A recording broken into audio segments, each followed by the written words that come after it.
Le transfert embryonnaire est l'étape clinique qui influence le plus les résultats de la fécondation in vitro. Ces résultats sont très dépendants du médecin qui réalise le transfert et de la technique qu'il utilise. Celle que nous proposons permet une augmentation significative de 16% du nombre de grossesses par transfert et permet également de résoudre les problèmes de transfert difficiles. Chaque détail de réalisation des transferts a son importance. La technique actuelle de référence dans beaucoup de centres consiste à réaliser le transfert sous échographie abdominale.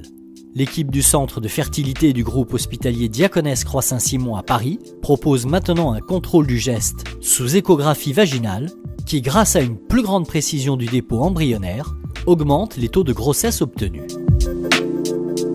L'aide de l'échographie vaginale est également majeure pour les transferts difficiles, en permettant une analyse préalable de l'anatomie utérine et un contrôle du geste au fur et à mesure.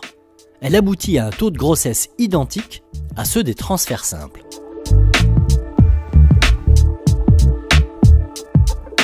Les conditions générales du transfert sont importantes. Temps suffisant pour chaque patient, décontraction du couple et confort d'installation, équipe détendue et à l'écoute, contrôle du niveau sonore et du langage utilisé, douceur des gestes, etc. Une analyse des conditions anatomiques est préalablement réalisée sous échographie vaginale. Position de l'utérus, angulation entre l'utérus et le col, dimension du col et de l'utérus, et aspect du canal cervical, existence de crypte ou de particularités, comme une cicatrice de césarienne imparfaite. 800 transferts embryonnaires ont été réalisés avec cette nouvelle technique sous échographie vaginale au centre de fertilité du groupe Diaconesse Croix Saint-Simon. Les résultats ont été comparés à 3900 transferts réalisés selon la technique de référence sous échographie abdominale dans une population équivalente. Une augmentation significative de 16%, 56% versus 30%, du nombre de grossesses par transfert est observée. 105 cas des transferts sous échographie vaginale n'ont pas été considérés comme simples. Dans 47 cas, ils ont même été considérés comme difficiles.